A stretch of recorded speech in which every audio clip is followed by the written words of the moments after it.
Three checklists to determine the health of the US stock markets.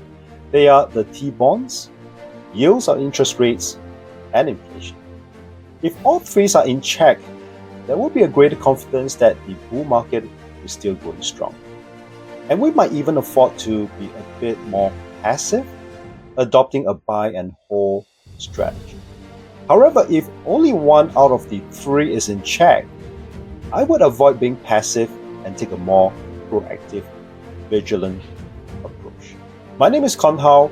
My work in this channel is to study behavior science and finance, discover correlation between different markets, and uncover potential opportunities.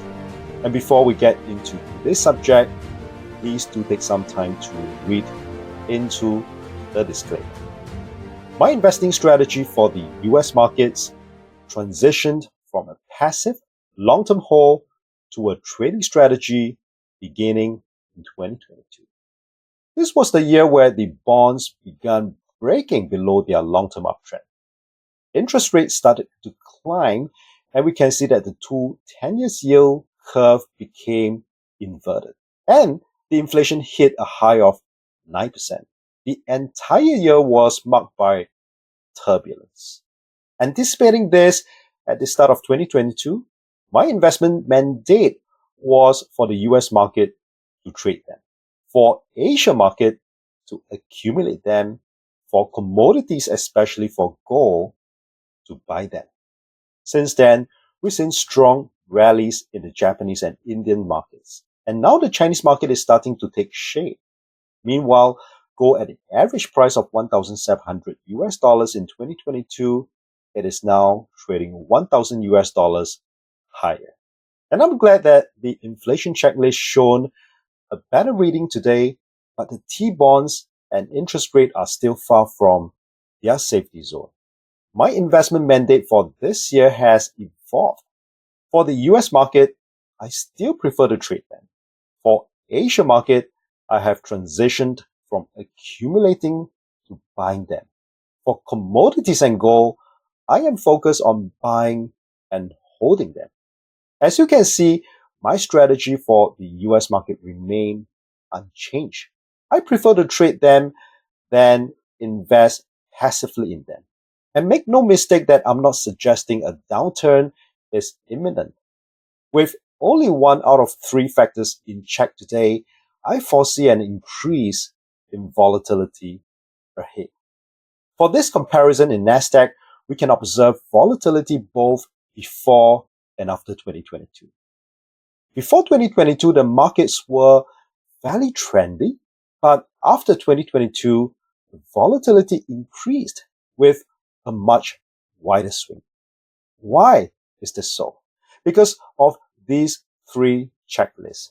They were all triggered in 2022. Investing is not just about, is there still market growth potential?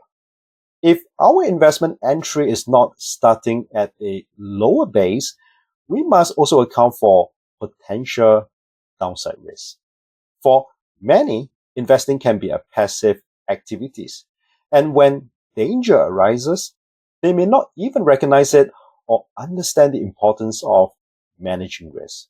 However, when I trade, I tend to be more proactive, anticipating potential markets turning points. This was what we shared in June when the Nasdaq was around 20,000. Then my target was 21,000, which was reached in July. I'll be monitoring this level closely and adjust my strategy accordingly. There's always trading opportunities in CMC markets. Go to the search feature and type in Nasdaq, S&P, Dow Jones, or even Russell. You will find the markets that will suit you. Are there any markets currently giving us the three positive checks scenario, where long-term bonds are still trending up and both interest and inflation rates are at its low point? I'd love to hear your thoughts on this. We cannot perfectly time the market, but it is possible to get the market timing right. The market are always telling us on their next move. Stay tuned for my coming tutorial. Remember to subscribe to our channel. Feel free to leave any comments below. I'd love to exchange ideas with you on what is about to come. Really happy that you stayed through this tutorial. You have many great trading weeks ahead.